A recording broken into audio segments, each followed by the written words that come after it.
कांग्रेस ने आज दिल्ली में केरल के अगले मुख्यमंत्री के नाम की घोषणा कर दी। वी.डी. सतीशन केरल के अगले मुख्यमंत्री होंगे। इससे पहले कांग्रेस में कई राउंड की बातचीत चली। आज भी अगर बात करें तो आज सुबह कांग्रेस के संगठन महासचिव के.सी. वेणुगोपाल ने राहुल गांधी से मुलाकात की। करीब 3 घंटे तक कांग्रेस के संगठन महासचिव और राहुल गांधी के बीच में चर्चा हुई।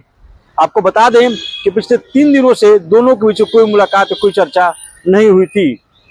कल देर शाम कांग्रेस अध्यक्ष मल्लिकार्जुन खड़गे के आवास पे जब राहुल गांधी पहुंचे थे, उसके बाद एक बयान जारी किया गया था कि आज केरल के अगले मुख्यमंत्री के नाम की घोषणा कर दी जाएगी। 3 बड़े दावेदार थे, के.सी. वेणुगोपाल, वी.डी. सतीशन और रमेश चेन्नीथला। वी.डी. सतीशन चूंकि अभी जो कि वहां नेता प्रतिपक्ष रहे हैं, नायर कम्युनिटी से आते हैं, उनके साथ कांग्रेस के तमाम कार्यकर्ताओं का सपोर्ट दिख रहा था। तो के.सी. वेणुगोपाल की बात करें तो के.सी. वेणुगोपाल को सबसे ज्यादा विधायकों का समर्थन था। के.सी. वेणुगोपाल को 63 में से 43 विधायकों का समर्थन मिला। वहीं रमेश चेन्नीथला, जो इससे पहले भी कांग्रेस के वहां के बड़े लीडर रहे हैं, दिल्ली के बात करें तो एनएसयू यूथ कांग्रेस के राष्ट्रीय अध्यक्ष रहे हैं, कद्दावर नेता है केरल से, उनका भी नाम था, लेकिन उनको विधायकों का समर्थन उनके पास मिला। उनके पास सिर्फ 5 विधायकों का समर्थन मिला था। लेकिन विधायकों के समर्थन को दरकिनार करते हुए कांग्रेस के आलाकमान ने फैसला किया कि वी.डी. सतीशन ही केरल के अगले मुख्यमंत्री होंगे। आपको बता दूं कि पिछले 4 दिनों से जब ये चर्चा हो रही थी कि सबसे ज्यादा विधायकों का समर्थन के.सी. वेणुगोपाल के पास है, पूरे केरल में धरना प्रदर्शन हो रहे थे। वहां इस बात का विरोध हो रहा था कि हम किसी पैराशूट से, या यूं कहें कि जो भी मुख्यमंत्री बनना है वो विधायकों के बीच का ही बने, विधायकों से बाहर का हम मुख्यमंत्री नहीं पसंद करेंगे।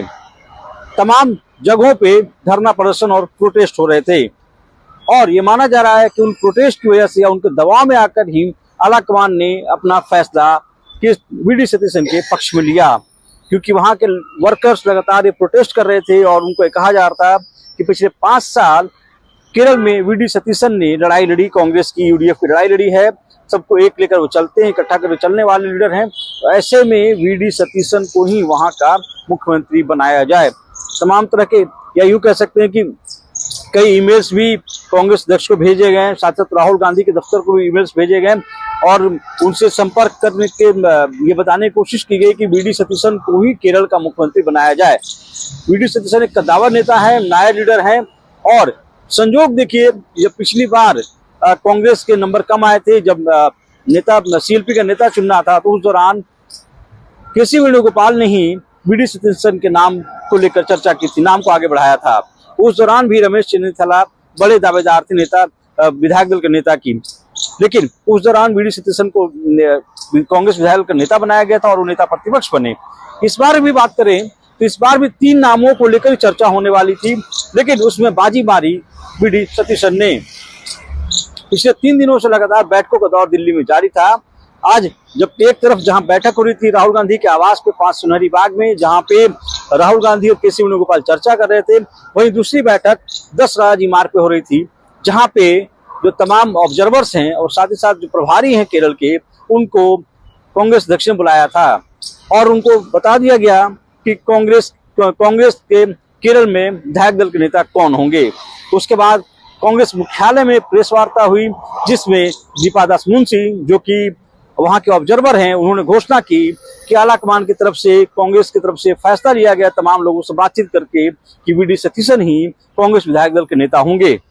आज देर शाम तक केरल में कांग्रेस के लीडर्स राजभवन या यूं के लोक भवन जाएंगे और सरकार बनाने का दावा पेश करेंगे।